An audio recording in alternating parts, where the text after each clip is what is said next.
Hey friends, your friendly neighborhood, that TS Hawkeye guy here, coming to you on a cold and frigid Saturday night.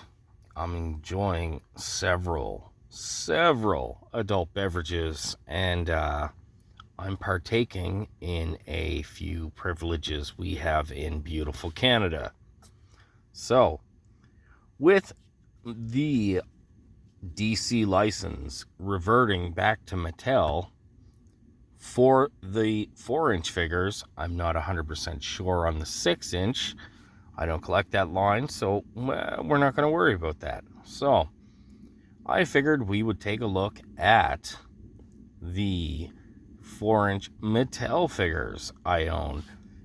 Again, these certainly aren't all the figures they've made. These are just the ones in my collection. And before we go any further, I would share a little factoid with you. In the 1980s, when I was a wee child,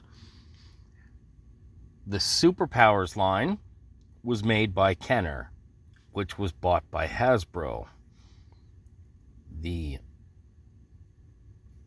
Marvel Secret Wars figures were made by Mattel. So in the 30 years, almost 40 years, they flipped companies.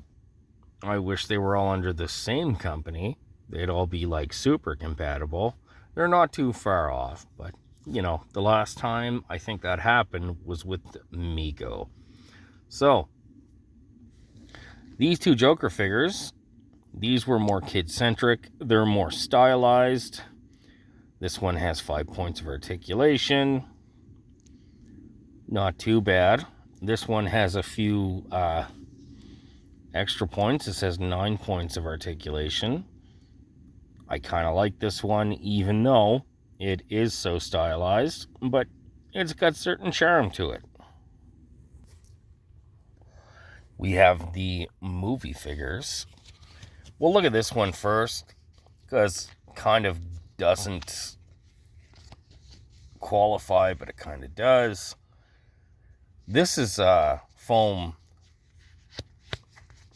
It's got some harder plastic there. This came with a bat plane. You put it in, it shot out. There we go. We have this from The Dark Knight. Despite the limitations in articulation, I actually really like this figure. So, it's got a nice cloth cape. The only other DC figure I have, movie DC, is Kilowog. Didn't see Green Lantern, not gonna see it. So, next up, I think these were branded under Multiverse or Injustice. Don't remember. I got all these secondhand. So, we have the Michael Keaton Batman. They don't turn at the elbow, but they're nice. They've got some nice sculpt. We have Mr. Freeze. And we have not John Paul Valley Azrael. We're going to move on to the DC Crisis line. I don't have a lot of these. I buy them every time I see them when they're reasonable. And yeah, I'm trying to get a full set. So this is where Spin Master kind of dropped the ball a bit. There weren't a whole lot of female Spin Master figures. I know there were a lot in Crisis. So we have Starfire, Black Canary, Supergirl. These don't bend at the elbow, but they kind of have a torso cut. So Supergirl, Wonder Girl came in a 3-pack with Bizarro.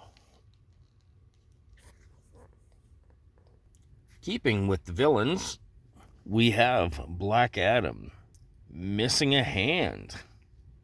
He's a little differently articulated. He can turn at his elbow, and his hips are on that kind of ball joint, whereas most of the rest are on a T-waist. With the Weather Wizard here, we have the Quard Weaponeer, and one of my favorite figures, no clue why I like this figure so much, the Psycho Pirate. We have Batman, Commissioner Gordon. Really, I like this figure a lot. I don't like this figure. It's a very stylized Joker. We're going to get into a few deep cuts. We have Arsenal,